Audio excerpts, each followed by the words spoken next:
ऋषिमादिज्ञानसम्भूतं हतस्थं ज्ञानासीनात्मनः चित्तवैनं संशयं योगमातिष्ठोत्तिष्ठ भारतः। इस श्लोक के माध्यम से भगवान श्री कृष्ण अर्जुन को समझाते हुए कहते हैं कि हे अर्जुन, अतएव तुम्हारे हृदय में अज्ञान के कारण जो संशय उठे हैं उन्हें ज्ञान रूपी शस्त्र से काट डालो। हे भारत, तुम योग से समन्वित होकर खड़े हो और युद्ध करो। तात्पर्य जानेंगे। इस अध्याय में जिस योग पद्धति का उपदेश हुआ है वह सनातन योग कहलाती है। इस योग में दो तरह के यज्ञ कर्म किए जाते हैं, एक तो द्रव्य का यज्ञ और दूसरा आत्मज्ञान यज्ञ, जो विशुद्ध आध्यात्मिक कर्म है। यदि आत्म साक्षात्कार के लिए द्रव्य यज्ञ नहीं किया जाता तो ऐसा यज्ञ भौतिक बन जाता है, किंतु जब कोई आध्यात्मिक उद्देश्य या भक्ति से ऐसा यज्ञ करता है तो वह पूर्ण यज्ञ होता है। आध्यात्मिक क्रियाएं भी दो प्रकार की होती है, आत्मबोध या अपने स्वरूप को समझना तथा श्री भगवान विषयक सत्य जो भगवत गीता के मार्ग का पालन करता है वह ज्ञान की इन दोनों श्रेणियों को समझ सकता है। उसके लिए भगवान के अंश स्वरूप आत्मज्ञान को प्राप्त करने में कोई कठिनाई नहीं होती। ऐसा ज्ञान लाभप्रद है क्योंकि ऐसा व्यक्ति भगवान के दिव्य कार्यकलापों को समझ सकता है। इस अध्याय के प्रारंभ में स्वयं भगवान ने अपने दिव्य क्रियाकलापों का वर्णन किया है। जो व्यक्ति गीता के उपदेशों को नहीं समझता वह श्रद्धा विहीन है, और जो भगवान द्वारा उपदेश देने पर भी भगवान के सच्चिदानंद स्वरूप को नहीं समझ पाता तो यह समझना चाहिए कि वह निपट मूर्ख है।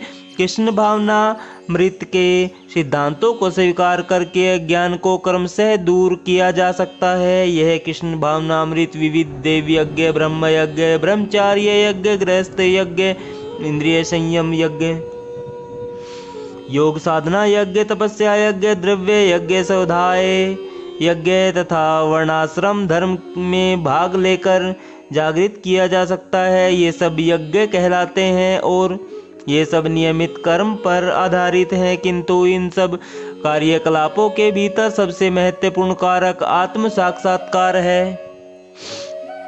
जो इस उद्देश्य को खोज लेता है वही भगवत गीता का वास्तविक पाठक है, किंतु जो कृष्ण को प्रमाण नहीं मानता वह नीचे गिर जाता है। अतः मनुष्य को चाहिए कि वह सेवा तथा समर्पण समेत किसी प्रमाणिक गुरु के निर्देशन में भगवत गीता या अन्य किसी शास्त्र का अध्ययन करे।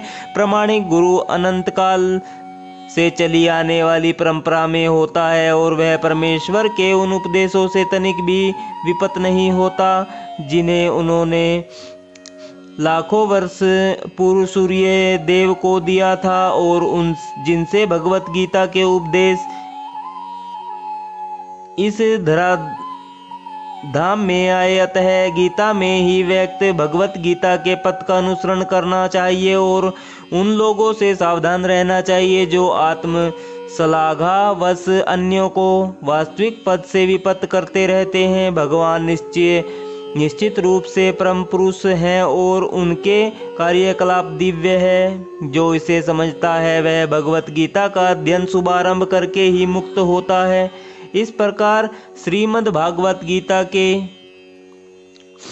चतुर्थ अध्याय दिव्य ज्ञान का भक्ति वेदांत तात्पर्य पूर्ण हुआ।